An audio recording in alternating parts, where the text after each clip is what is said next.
Picture this. You are sitting down to a meeting on Zoom or Microsoft Teams.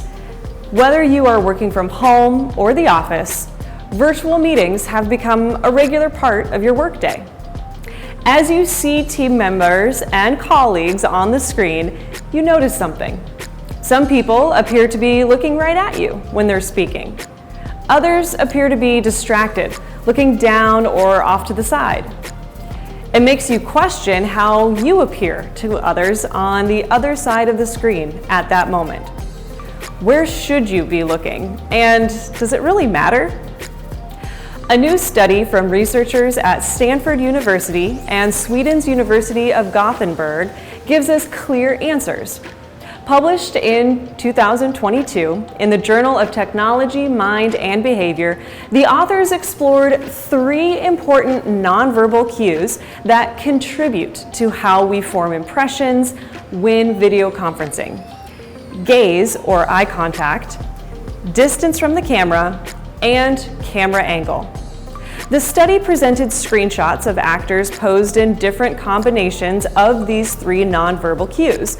They presented the images at random to more than 3,800 participants and measured their impressions with regard to likability, threat, trustworthiness, attraction, social presence, and behavior.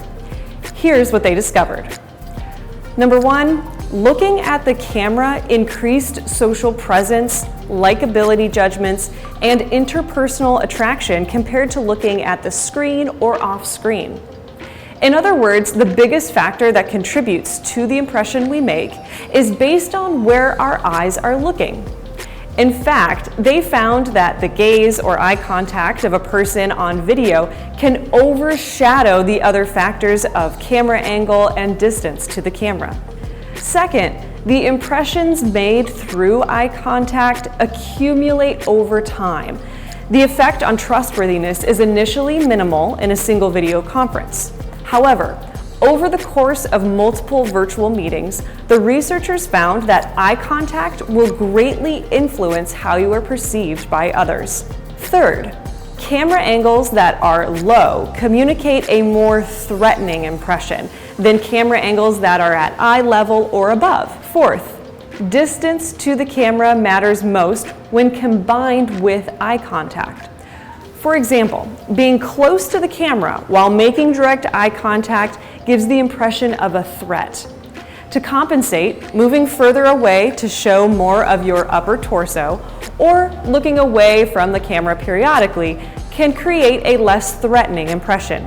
We can apply these findings to our own video conferencing and virtual meetings. Adjust your camera angle to be at eye level or slightly above. The biggest challenge is to look directly at the camera. It isn't easy because we have to retrain our brain. We naturally want to look down at the screen, at the meeting participants and their facial expressions or reactions to what we are saying. What this study tells us is that if we want to make the impression that we are trustworthy, likable, attentive, we need to look at the camera. Because to the people on the other side, it feels like you are looking right at them. Here's a solution we teach at Tero. When you are the speaker, look directly into the camera. You can look down at the screen to see people's reactions. Just pause your speech or message when you do so. This allows the audience to still feel like you are talking directly to them. When you are the one listening to a presenter, go ahead and look at them on the screen. The next time you find yourself in a virtual meeting, notice where people are looking and the angles of their camera. Ask yourself if these nonverbal cues send different messages to you. Then do a self-audit and see what you might want to adjust yourself.